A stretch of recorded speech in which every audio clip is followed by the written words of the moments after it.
In Parenting Today, a look at how parents can either build their relationships with their kids or destroy them with what they say, and how using the right language can make all the difference.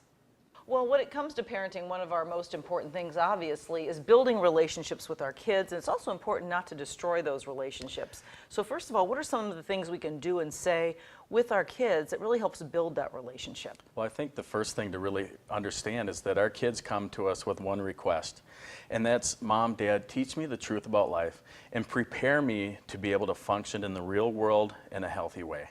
So we come back to that a lot in parenting the love and logic way. There's a lot of things that build and destroy relationships. It's the foundation of a solid parenting strategy. Yeah. Our attitudes, our language, and our actions. Those are kind of the big three. So we talk a lot about not using judgmental language.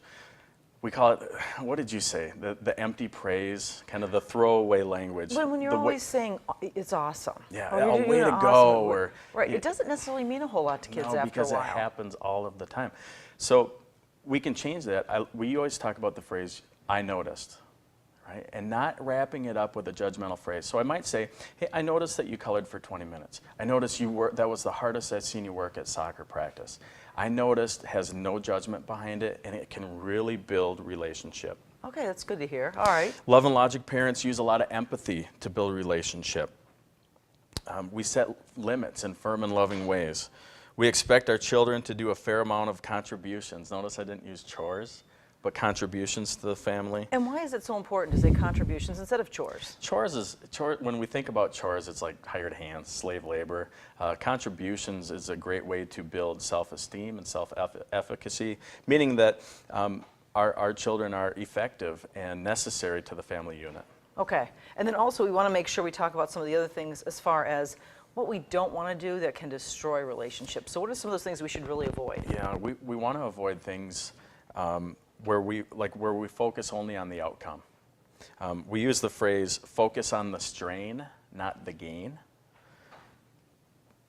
Things that destroy relationships are praising superficial things like appearance, using language in manipulative ways, using anger, lecture, threats, and warnings repeatedly, or parenting with a strong threat of sarcasm. All of those things can really destroy relationships with our kids.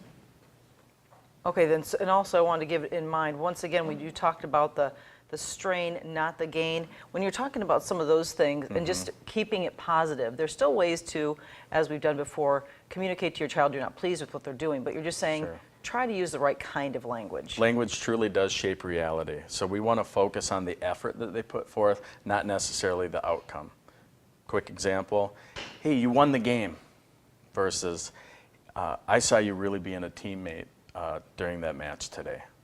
Okay, so we focus on the strain, not necessarily the outcome. Okay, and so, and once again, so if you want to learn more about the right kinds of behavior and things you can say to your kids to help build those relationships, you can always check out our website at news8000.com.